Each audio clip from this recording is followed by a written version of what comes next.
to represent me because I am Mexican American. I really want to represent them in my work. I'm all about truly being yourself because it only will connect you to other people that are like you. But then people who don't really like you can just fuck off. You glow up differently when you know yourself. Well, that's what I'm going to do too. Go to college, study, and get a degree, find a job, and that's the job that I will do for the rest of my life. You chose this career, you need to stick with it. Because if you don't, you will quote unquote fail. I would say just take the first step as in being curious, asking yourself, what is it that lights me up? At the end of the day, your heart, your mind will tell you if it's right or not.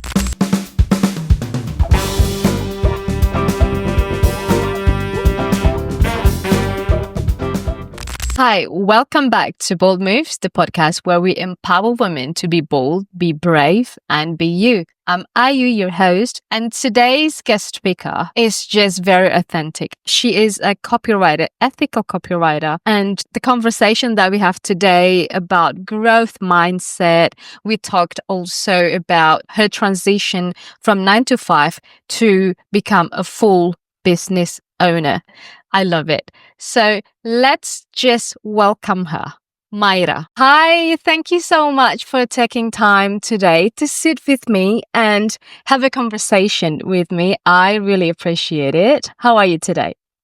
I'm doing well. Thank you for having me, Ayu. I'm happy to do it. I've been waiting for this. I'm pretty excited. So Mayra, you are a copywriter. And for me, that's a very specialized skill that you've got. As a context for the audience, can you tell us briefly about your current service or business, like your approach or your ideal clients maybe? Yeah, of course. So yes, my name is Mayra and I am a Latina copy and marketing strategist. So long story short, I really focus on sales pages for clients, email marketing and the email copy itself and website copy. And my target audience are usually people who are purpose-driven business owners. So whatever they are offering, whether it's a product or service, there is a intentional why behind what they do. And usually it revolves around something bigger than themselves. So I like to refer to my clients as visionaries. So your clients having, it's not just a business, it's something bigger than that. There is a purpose why. Yes, I like to think about it like a ripple effect. So for example, they sell coffee. So this is real. I have had clients who sell coffee, but they are selling coffee fair trade. So they're making sure that the people who produce the coffee, specifically in South America, the farmers are getting their full pay, their full benefits. And then when the coffee gets to the United States, that coffee is also making sure that there are no preservatives in it, so that it is as healthy as it could be for the consumers. So this person, they of specifically of Salvadorian descent. So they coming from El Salvador to the U.S. and wanting a better life for their family, they wanted to give back to the people who are still living there. So that's an example of there's a deeper why behind why they sell their coffee. It's not just let's go sell coffee. I think that's a wonderful business when you have a bigger why. It's not just to make money. There is something behind the business that make them unique, that make them, I don't know, different. And it's like you said, there is a deeper meaning for them. And I love your website. I love it. I don't know, there is some reason, but I love it. So I've been scrolling through your website and I said, wow, it's just very personalized and it seems that it's very you. I mean, I don't know you as a real person, but there is some touch that I can feel it is personalized. One question, can you tell us what makes your service is so unique and so different from other copywriters? Yeah, of course. But first, I want to say thank you for that compliment because you don't know how much those words mean to me. I have been tweaking that website since the day I started till now and always just trying to make it better, right? As a business owner, you always are so close to your quote unquote business baby. So the website is part of that for me. So to hear someone else say that about it, that where it's, outside of me means so much. So thank you for that. And I love then, that. Love yeah, your to answer your second question about my copywriting, I definitely go towards the area of being an ethical copywriter, which there are plenty, right? There are plenty of ethical copywriters out there. But in order to make myself even more niche from ethical copywriting. I really, within my own personal brand, I really go with the vibe of Spanglish. So using mostly Mhm. English copy and throwing in some natural Spanish words in there just to represent me because I am Mexican American and I come from a family of immigrants. I really want to represent them in my work. And what I love about that is that people who do or do not know Spanish have both come to me saying like, wow, like I really felt your words, like it made me feel at home in one way or another. So that has made me feel good because it's like, okay, I love that I can be me and not pretend to be something I'm not. And then people resonate with that, whether they know the language or don't. I I just love it. You are, I think, being proud of where you come from and then your family and your heritage is something I love. I just love authenticity, embracing yourself, you know. Let's move on to authenticity. I love that word so much, and I can see it from you and from your website as well. Um, what authenticity means to you as a person, as a copywriter as well. Yeah, so I definitely pride myself on that word. I feel like I put it almost everywhere in my own marketing because I truly am like a believer in it, where if you be yourself, I know sometimes that phrase can be overused too, like be yourself, but truly being yourself means the writing that the way or yeah, writing the way that you talk and vice versa. If you're expressing yourself in some way online that you are doing it on a video as well, the right people will resonate with that. And to me, that's beautiful because especially with, all the social platforms that are out there and even if it's a subconscious competition you have with someone else, like, oh, they're getting this many views or this many likes. Why am I not getting this many views and this many likes? And then thinking like, oh, I'm not good enough, or I probably should talk more like this person and maybe I'll get those views. And I say these because these thoughts go through my head all the time. But then I have to stop myself and say, well, great. That's amazing for their success, but I need to build my own success with my strengths because I am never going to be that person and I should be happy with who I am.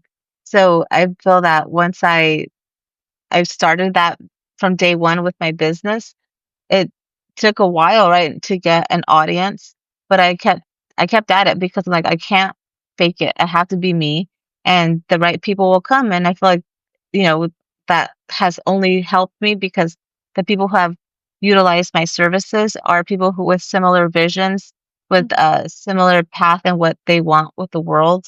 And it's because of how I come across to them. So I'm all about like truly being yourself because it only will connect you to other people that are like you.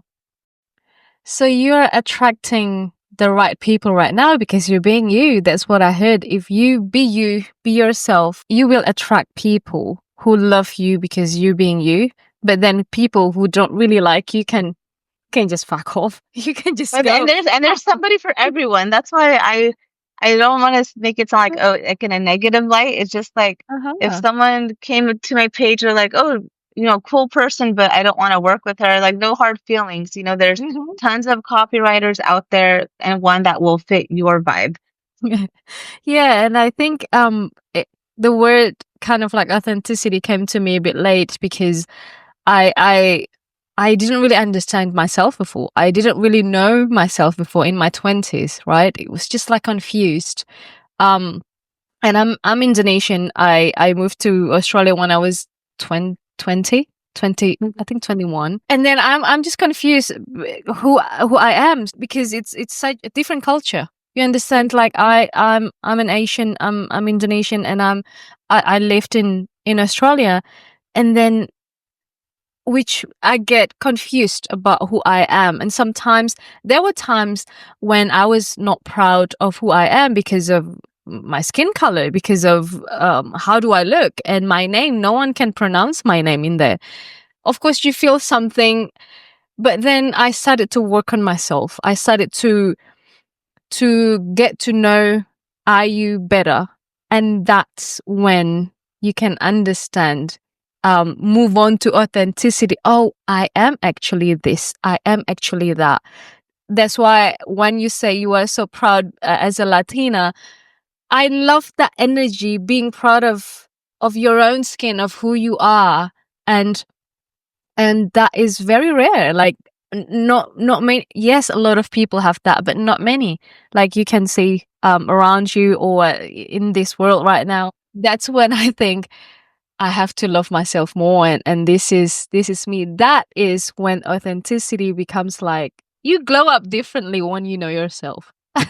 Yes. Oh, and just hearing just a little bit of your story right now, like, lights me up because it makes me see just that no matter what cultural background you come from, there are similar experiences of being born or raised in a country and then moving to another country, or even if you were born and raised and stayed in one country, maybe your parents were born elsewhere, and you Mhm. might still feel that divide of like, where do I belong? Maybe I Yeah. don't belong in either. And it's like this identity crisis that you might have, even if it's subconscious, at least when you're younger and you can't put words to it. And you start acting and looking a certain way because that's Mhm. what you think is right. And it's not until come full circle and really just sit yourself down and say like, who am I? That, Yes. and even get deep, like, our myself too. I'm all for therapy. Just find a therapist, who is not your family and unbiased, and you can talk Mhm. these feelings through, um, to help you come out of the water and be like, this is who Yeah. I am. These are the experiences that make me me, and I shouldn't have to feel apologetic for who I am and how I look like, how I come across. Let's get a little bit deeper. Let's Mhm. talk about your because you mentioned before about your transition from 9 to 5 job to do what you are doing right now. And it seems like you're enjoying it. I had I am. similar experience as well. And my transition was quite rough. Can you tell me about your early transition from working 9 to 5 to now you are a business owner? Can you tell me about that experience for you? Oh, definitely. And I am right there with you. It was definitely not easy. I never thought I would be leaving a 9 to 5. I think the way I grew up, it was always an untold rule that you find a stable, safe job and you stick with it. So that was my world, right? That's what everyone did. So I'm like, okay, well, that's what I'm going to do too. I'm going to go to college and I'm going to study and get a degree. And then with that degree, I'm going to find a job, and that's the job that I will do for the rest of my life. So that was the old mindset. And I did. I went to university and then I got my degree and became an elementary teacher. So I taught for 8 years. And in those 8 years, it was a range of kindergarten through second grade. And the majority of those years was in first grade. So I was mostly a first grade teacher in those years. And I did love it. Yeah, it was really fun. I did love it. The students were amazing. I loved the energy they brought to the room, the aha moments that they would get when we would go through, reading or writing and solving a problem. And when they would finally get it, like it did definitely lit me up too. It was like this contagious feeling.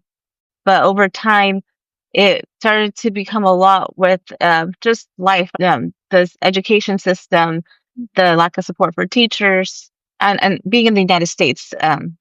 That's where I'm speaking from that point of view. And it started to affect my mental health, where I didn't really feel like myself anymore. And at the time, I had, I kept brushing it off because I'm like, no, Myra, like, you chose this career, you need to stick with it. Like, because if you don't, like, you will quote unquote fail. And that was my mindset. And it was so sad that's how I thought, that like I will failure if I don't Yeah. keep doing this. That is so true. Sometimes we get into that type of mindset, I'm just sharing with you as well. And it's just Mm-hmm. like, it's so relatable for many, I think for me, because it's like safe job, like you said in the before. And it's just like when you said this word of when you choose a career, you got to stick with it. But it's not supposed to be like that. Like, I mean, you can if you want, but sometimes before we only have that one way out. Oh, that's the only one way out. And then, Mm-hmm. so, yeah. So how has the experience taught you from that kind of, you've got paycheck to, like you've got your payment monthly or every 2 weeks whatsoever, to becoming like a business owner? What I can understand from my experience is pretty rough at the beginning, but are you happy doing it right now? I am, and I agree with you that uh, the beginning was difficult because of that transition of knowing that certain amount of money was coming into your account on a monthly basis to where Yeah. when the transition was made. So, like in my case, where I was finally decided I need to change my environment for my mind's sake, I started going online and looking things up on what else I could do. And the internet, right, told me like, oh, well, if you were a teacher or you are a teacher, many go into copywriting. So when I saw that word, I thought, okay, I don't know what a copywriter is, but let me find out. So I dug into it more, got the gist, like, okay, I'm going to be writing words that are going to help people make a decision on whether they want to buy something or not. And at Yeah. first I was like, I don't think I want to do that because it made me think of the emails I used to get of Mhm. these like buy now type of Mhm. feel that made me feel pressured where I would just like delete. And I'm like, I don't want to be part of that, world. Like that's totally the Yeah. opposite of what I'm wanting. And the algorithm did its thing. I started getting ads about ethical marketing. So I thought, oh, like, Mhm. what is that all about? And I went through some ads that took me down a funnel, pretty much saying like, you can be a copywriter and make people feel excited and empowered with your words rather than the Mm. opposite. So I'm like, okay, let me learn more about this person who's offering this ethical course. And after, doing a deep dive on her, I felt like, okay, I feel like I could trust this person. I ended up taking the course, learned copy while still teaching. This whole time I'm still teaching. I love that transition, and I think it's very smart of you doing that as well. So while you were still teaching, you kind of like, I'm trying to figure it out, the another thing that I can do, because I care so much about my mental health, your mental health at that time, right? I can understand that it's not easy while you are working 9 to 5 job, especially you are a teacher. How important was that? And then you are able to take that course, and then are you full-time business owner right now? Yes, so I am, but it was not overnight. I Of course, definitely of had those course. late nights where it's like I would teach, come home tired, take a little break, and maybe learn for 30 minutes and then call it a day. And I would repeat that pattern for a few months. And so it was a slow process. And I finally fully transitioned into copy October 2023. So I just wanted the audience to know that it was not a perfect, way out, quote unquote, out. Like I definitely had to put in the work and the time, Of ask course. questions, be surrounded by a community, in order to keep going.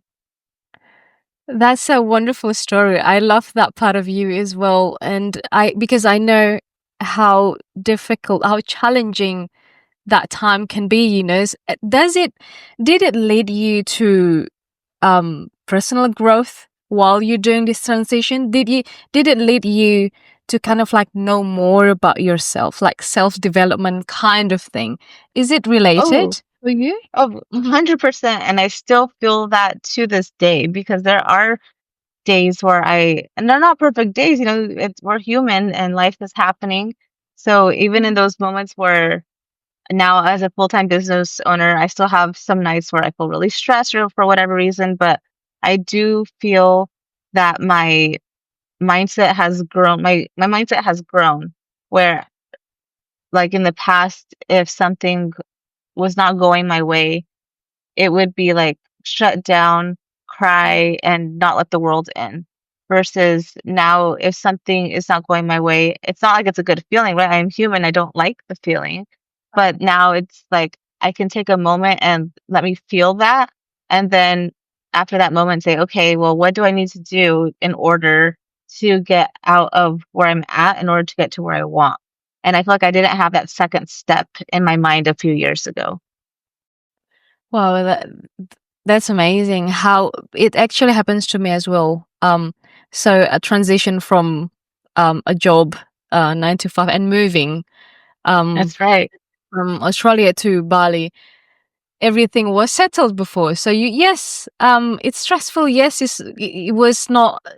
Yes, it's a good job, but it's not the dream job, you know. Hmm. And then, but you got the money coming in, so you got kind of like, oh, I'm settled. I've got money coming in, so it's all good. But like you said, sometimes you question things in your life, right? Like, is it good for my mental health? This kind of job, is it good for me as a person? And sometimes there is something, I don't know, in my story, I always have that in my gut feeling, like I am for more. I'm here to do more things and reaching my potential kind of like moment. Do you have that as well when you transition? Like, do you feel that kind of feelings when you transition? Like, I'm here for more. I Is how do you feel about that?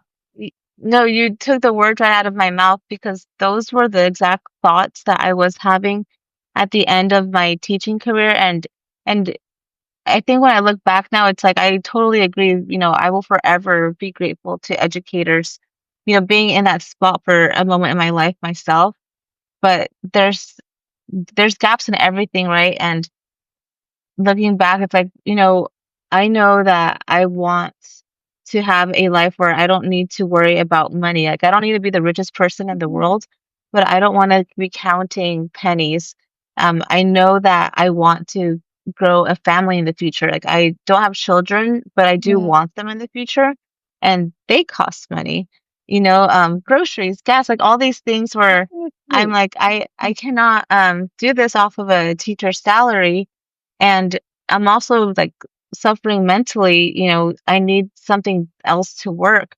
So Mhm. when I found copy and I found how not only I can make a greater impact with words, but also make the income I need to not count pennies, I felt like Mm. this would be a great way to move from one point to the other. And I don't blame family, at the end of the day, we all grew up in different ways where that True. it's what to a point makes our mindset.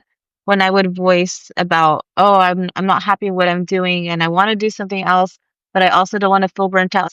And I was just not satisfied with that answer. I'm like, what? Like, Mhm. that's just how it is? Like, am I supposed to live this way? Yes. I'm like, there So has to be more.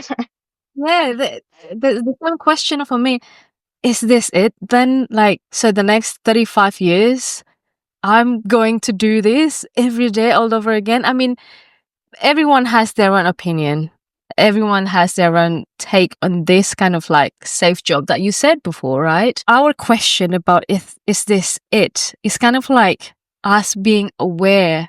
I don't know. For me, it was a calling. It was a calling to do something bigger, to do something more challenging. But I know at the end of the tunnel, I'm going to reach that potential, you know. I don't know what is that. Even right now, I still don't know, but I know that I'm going that way. Oh yeah, like I think that there's always steps and eras of our life. So, you know, college was one era, teaching was another era. Mm. And when I got to the end of that era and thinking along the lines of like, is this it? That was the transition into the third era of, okay, well, what else could I do? I know that I still want to help people just like I help my students. I know I True. still want to make impact just like I did with my students, but I know that it's not that traditional classroom anymore. But I did enjoy teaching. And now looking back, I'm like, well, look what I'm doing now. I Yes, I'm a copywriter, but I'm a copywriter like really honing in on integrity, on um, Mhm. influence in the best way, in truly wanting to help others. and I'm still teaching. It's just I'm teaching in a different light. I'm teaching my clients on the type of copy that converts and why, and showing them that I care. I truly care about their work, and I do feel like they see that because when I ask for feedback at the end of working together, there is a Mhm. pattern from what they say, like, "Oh, I felt like you really cared about me." Like, yeah, because I really do. Like, it's just naturally in my nature. I'm a Cancer. It's my zodiac sign, and I taught Mhm. little ones for 8 years. Like, it's just always going to be in me, and Mhm. that's just another era. Who knows if I'll do copy 20 years from now, but maybe it's my stepping stone into something else down the line. I think what you're doing is amazing. I think it is because sometimes when we look at ourselves, am I making an impact? But imagine this way, like if I'm a small business owners that need help for my sales to convert, because the skills that you've got, for me, in my opinion, is not that easy. In copywriting, making people want to buy something from a business, and for small business owners who just starting, your service will help them a lot to get the first client, to get the second client, to get the first 100 clients. And I think it's making an impact to the small business owners, especially the business that have meaningful kind of like purpose. And I love that you even brought that word up, like small business, because Hmm. if you I one day I had just curiosity and was like, well, what is I know many of us when we think small business, we think like it could be a one person show, which it is most of the time, but a small business could even be a team of people. And I Yeah. believe the last time I looked it up, it's like making under $10 million a year. So you could be making millions and be a small Yeah. business. You mentioned a growth mindset before. Can you tell me what growth mindset means to you personally? Yes, so I first came across that word when I was becoming a teacher, actually. And Yeah. I didn't really know much about that word. And in my classes, especially because I was going to be teaching the littles, that word came up a lot. Where like, these kids, you're kind of molding them in a way. And when things get hard for them, they don't know, they've never experienced something difficult before. So I mean, it could be small, like I can't write the letter A correctly, and they get frustrated, they want to give up. So Yeah. for me, I had to experience it firsthand with them where I had to tell them like, okay, that does look hard, like letting them know like I resonate with your feelings. But what can we do to help you get better at writing this letter A? And then letting them tell me and then me facilitating that discussion and then getting to a point, even if it's not like we change their mind in a day, at least we planted a seed that this isn't the end all be all. Like we can get better. So when I like to describe growth mindset, it's like I can't do this yet. And that was Mhm. what I love, the power of yet. You may not be able to do something difficult today, but maybe you can tomorrow. Maybe you can a week from now, a month from now. So it's just about putting in that, planting that seed and putting in that work consistently. And it's so funny how it was me, teaching little ones this as a teacher, but now I had to reteach myself that Mm. same lesson. I was like, okay, well, I can't just say something and then not act upon it myself. You're doing So it. yeah, I had to definitely train myself, and I'm always going to be working at it because I'm a human being. So Mhm. while I do feel like I have improved in the growth mindset area, I know like I need to keep at it because there are days where I feel frustrated and I'm like, oh, I'm tired. I can't do this. But then I like, hold on, know. we gotta take a break. Let's reset. Maybe you need to take a nap, Myra, and then come back at it later. Yeah, that happens to me as well. And it sometimes is frustrating, especially when the growth mindset, you don't really realize it. Like, but this is so frustrating. I can't do this. But Yeah, yet, you can't do this yet. So take yeah, it out and exactly. we'll go back at it and you'll be That's fine. right. That's right. So let's talk about this. You've been featured in Times Square, right? And how big is that? That is Yeah. huge. What did that moment mean for you? Like how it make you feel, and can you tell me more about that? I'm just excited. Oh yeah, yeah. It was definitely like the turning point from being a teacher to becoming a business owner.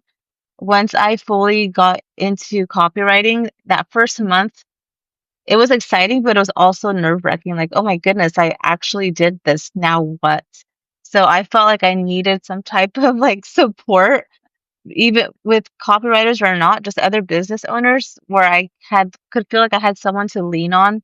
So, I don't know, sometimes I think it's sometimes just coincidence or the universe trying to tell me something, but I was on LinkedIn and a person that I followed posted about a um how would you call it? Like a community cohort. There you go, cohort of women business owners, where it would be a 3-month program. You would meet biweekly, and you would have a leader, and that stood out to me. I'm like, oh, this is what I need. Like I'm new. I would love to be surrounded by other women business owners who are in a similar stage as me, being led by someone who knows more than us and can guide us through at least through the foundations of this journey together. So I applied, and then maybe like 2 months later, I got an email that I was accepted, and I started meeting up with these women biweekly for 3 months. And after our pretty much our course that we took, like feature, like kind of like our graduation, it So you, was yeah. so like the way we ended the program is by we did like our little project, but then at the end we were um, shown on Times Square with our professional headshot and our business and what we do. So I did not expect that last part because when I applied, they didn't tell us about Times Square. They just said like, Uh-huh. you'll complete this program. So it was like, How it make you I feel? felt like out of body experience. Like, what? I did not know we were going to be featured on this. When it finally came out, I don't live in New York, but they did send us a link to watch it when it popped up. So I watched it in real time, and I screenshotted the video because I'm like, I need to remember this forever. I did at the end of those feelings, I felt like, wow, like who knew, like someone from a small rural agricultural town would be featured in New York City, like biggest street of like, Wow. being I in got Times goosebumps. Square. So it was just like this like surreal feeling. I remember like calling my parents and telling them, and like I was like, I don't know, like I had no words, just was so excited to even just tell my parents who are like, what? Like what's Times Square?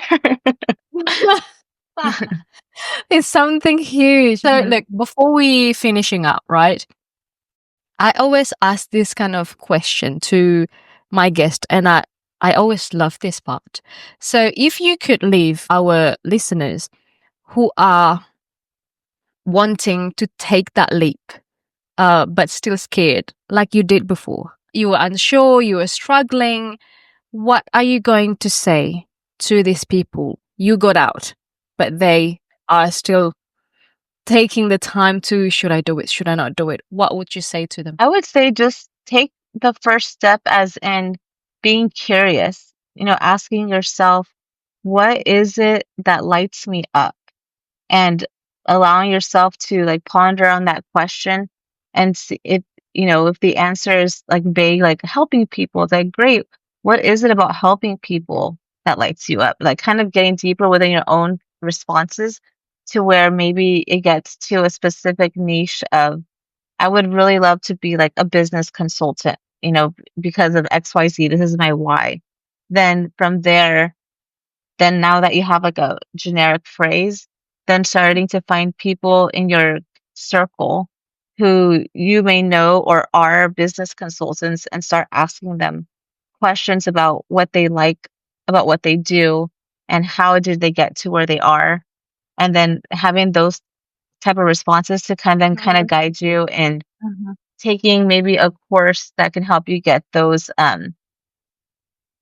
the qualifications that you need for it, and knowing that it doesn't need to be traditional education. Like there's nothing wrong with traditional education, but now with so many online courses out there, if that is the route that you're needing in life, or you cannot, go back to university for whatever reason, or even finances, right? Because this would probably Yeah. be a cheaper option. Finding the course for you, asking questions to that um, course owner, making sure that it's your fit, and then taking that course and seeing where it leads you. I feel like that's kind of the route I took. I asked questions. I found a course by accident. The algorithm put a ad in my face, Yeah, the and universe thankfully it was the right knows one. too. Yes. And I have made just so many friends from that course where other copywriters with the same mindset of wanting to write ethically and being surrounded not just by them, but then clients who become friends too, and they're in a different Mhm. world, and just being able to share experiences with each other and learn from each other. So I would say step one, be curious and ask questions. That is actually a very practical step to do. Yeah. That's actually very practical. And yeah, be curious, everyone, be curious. Ask questions to yourself first, and then ask questions to people who know about stuff.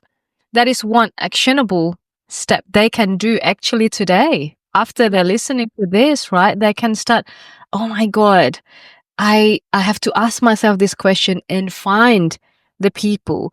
Or like you said, the algorithm will hook you up Yeah, so with the right. between you asking people and between you searching things online, you're bound to get somewhere where you weren't before, and in the best way. So research and then go with your gut feeling after doing that research, because at the end of the day, your heart, your mind will tell you if it's right or not.